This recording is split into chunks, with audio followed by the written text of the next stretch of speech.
여러분 안녕하세요.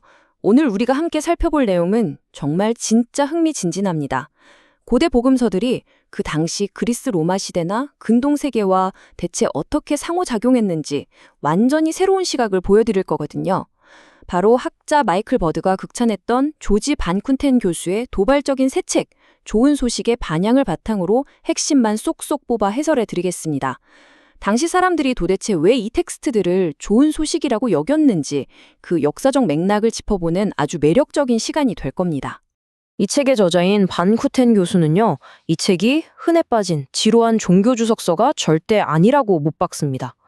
오히려 복음서라는 이 오래된 텍스트들을 고대 로마, 시리아, 유대라는 아주 구체적이고 생생한 현실 속에 툭 던져놓고 보는 일종의 역사 추리극에 가깝다는 거죠. 각 복음서가 당시의 팽팽한 정치적, 문화적 현실에 어떻게 대응했는지 그 숨은 의도를 쫓아가는 겁니다. 자, 본격적으로 들어가 볼까요? 오늘 살펴볼 전체 흐름입니다. 복음서 기원을 새롭게 따져보는 것부터 시작해서 마가, 마태, 누가, 요한복음을 순서대로 하나씩 펼쳐보고요. 마지막 최종 결론까지 싹 정리해 보겠습니다. 첫 번째 파트, 복음서 기원의 재고입니다. 오랫동안 굳어져온 역사적 합의에 어떻게 도전하는지 바로 보시죠. 반 쿠텐 교수는 복음서의 기원이나 텍스트들 사이의 관계, 그리고 고대인들이 이걸 왜 복음으로 여겼는지를 아예 밑바닥부터 다시 생각합니다. 화면의 연대표를 보시면 좀 파격적이죠? 마가복음을 서기 70년 이전으로 보는 건 학계에서도 꽤 일반적인데요. 요한복음을 무려 70년 이전으로 확 앞당기고 반대로 누가복음은 2세기 무렵까지 훌쩍 뒤로 밀어버렸습니다. 이건 기존 학계의 정서를 정면으로 뒤집는 건데요. 우리는 여기서 누구 말이 맞다 편에 들려는 게 아니고요. 이 도발적인 역사적 가설이 대체 어떤 기발한 근거에서 튀어나왔는지 객관적으로 살펴볼 겁니다. 두 번째 파트는 마가복음, 이중 암호화된 변증입니다. 무대는 로마에서 가이사랴로 넘어갑니다. 마가복음은 대체 왜 쓰였을까요? 반쿠텐의 주장은 이렇습니다. 누군가 로마에서 베드로의 증언을 챙겨서 가이사랴로 와서 이 글을 썼다는 건데요. 진짜 목적은 예수의 추종자들이 로마 제국에 아무런 정치적 위협이 되지 않는다는 걸 증명하기 위해서였다고 합니다. 여기서 마가복음에 기가 막힌 신학적 한 수가 등장하죠. 로마의 정치적 왕국과 하나님의 영적 왕국을 아주 철저하게 갈라놓은 겁니다. 구원을 마르크스주의적인 정치혁명이 아니라 철저한 내면의 정화, 그러니까 마음의 카타르시스로 포장했다는 거죠. 이 슬라이드에서 정말 눈여겨보셔야 할 게 바로 이 이중 암호화라는 영리한 개념입니다.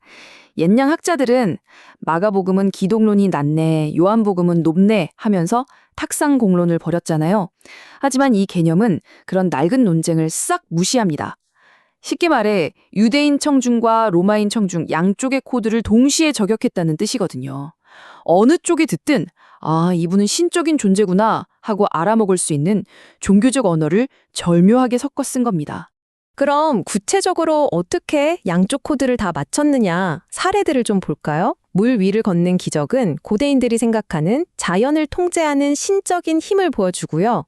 변화산 사건은 유대교 최고 VIP들인 야훼, 모세, 엘리야와 예수를 나란히 세웁니다. 반면에 귀신이 예수를 지극히 높으신 하나님의 아들이라고 부르는 대목은 사실 제우스를 부르는 전형적인 그리스식 표현이거든요.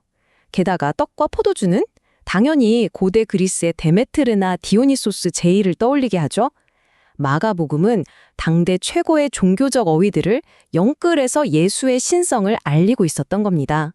세 번째 파트, 마태복음입니다. 근동 지역과의 연결고리를 살펴볼 텐데요. 시기는 서기 80년경, 장소는 안디옥입니다. 반 쿠텐은 마태복음을 일종의 마가복음 개정 증보판 정도로 봅니다. 세금 거두던 마태가 꼼꼼하게 히브리어나 아람어로 끄적여둔 노트를 바탕으로 정리했다는 거죠. 여기서 중요한 건 무대가 헬레니즘 세계의 변두리 유대에만 머물지 않는다는 겁니다. 메소포타미아, 파르티아 제국, 아랍 세계 같은 더 넓은 근동 지역과 깊숙이 연결되어 있거든요. 마태복음에 갑자기 동방 박사들이 뜬금없이 등장하는 이유가 바로 여기 있습니다. 예수의 서사를 근동 전체로 스케일을 키운 거죠. 자, 그럼 마태의 진짜 의도가 뭐였을까요? 그 유명한 산상수훈을 떠올려 보세요. 예수를 지극히 비정체적이고 평화주의적인 인물로 그려냅니다. 이건 당시 무력으로 로마에 맞서 싸우려 피가 끓던 유대인 동족들을 향한 아주 날카로운 내부 비판이었어요.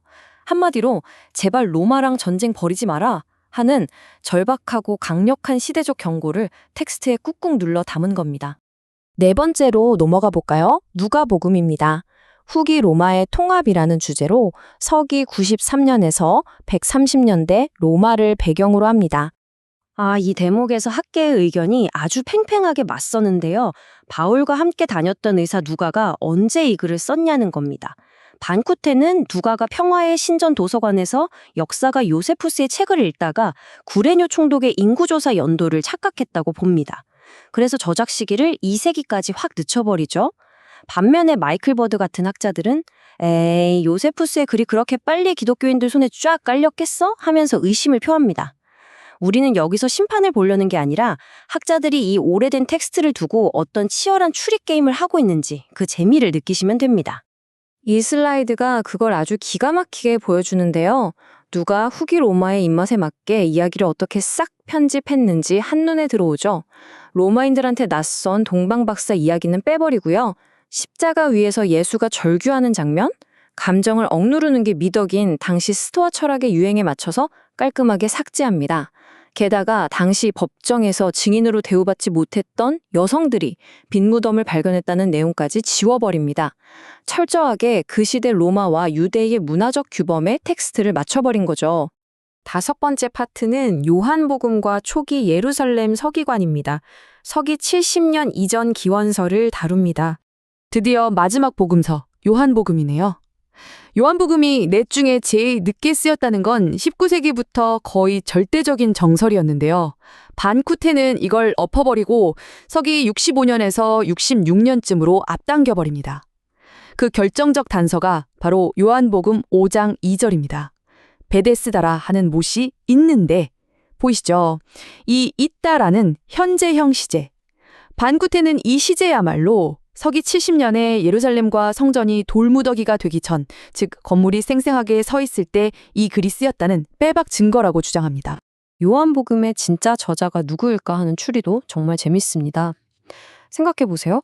갈릴리의 시골 어부 출신인 베드로는 예수님 재판받을 때 문전박대 당했잖아요. 근데 사랑하시는 제자 요한은 어떻게 대제사장의 뜰을 프리패스로 통과했을까요? 반쿠테는 그가 사실 대제사장의 측근이자 고위관료 아니면 최고 엘리트 서기관이었기 때문일 거라고 추론합니다. 와, 이렇게 생각하니까 그동안 텍스트에 있던 미스터리들이 확 풀리는 기분 안 드시나요? 당시 유대 지역의 헬레니즘 문화가 얼마나 스며들었는지를 두고도 재미있는 시각 차이가 있습니다. 말씀이 육신이 되어 우리 가운데 거하심에, 이 유명한 구절 있죠? 원어로는 장막을 치다라는 뜻인데요. 반쿠테는 이게 고대 그리스 연극 배우들이 시장 바닥에 텐트를 치고 공연하던 걸 생생하게 비유한 거라고 봅니다. 하지만 마이클 버드는 아니, 그냥 유대교 문헌인 집회서에 나오는 지혜 문학의 은요로 보는 게 훨씬 자연스럽지? 하고 맞받아치죠. 어느 쪽이든 당시의 생생한 문화가 텍스트에 얼마나 깊게 뿌리내려 있는지를 보여주는 훌륭한 예시입니다. 자, 이제 드디어 마지막 6번째 파트 최종 결론입니다. 이 모든 조각들이 어떻게 하나로 맞춰지는지 종합적인 영향력을 분석해보죠. 이 표 하나가 지금까지 우리가 나눈 이야기를 아주 명확하고 강력하게 요약해주고 있습니다. 마가복음부터 누가복음까지 이 텍스트들은 절대 골방에 틀어박혀 진공 상태에서 쓰인 게 아니에요. 고대 가이사랴, 유대, 안디옥, 로마라는 그 구체적인 장소들, 그리고 거기서 벌어지던 정치적, 문화적 위기 상황 속에서 특정 청중들을 향해 미친 듯이 역동적으로 반응하며 탄생한 치밀한 결과물이라는 겁니다. 자, 오늘의 해설을 마무리하면서 여러분께 도발적인 질문을 하나 던져보고 싶네요. 1세기의 이 복잡하고 어지러웠던 정치적 문화적 지형을 이해한다는 건 오늘날 우리가 이 고대의 텍스트들을 대하는 방식을 과연 어떻게 바꿔 놓을까요?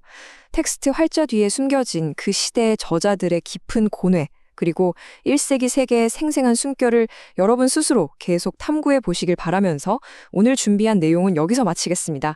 함께 해주셔서 감사합니다.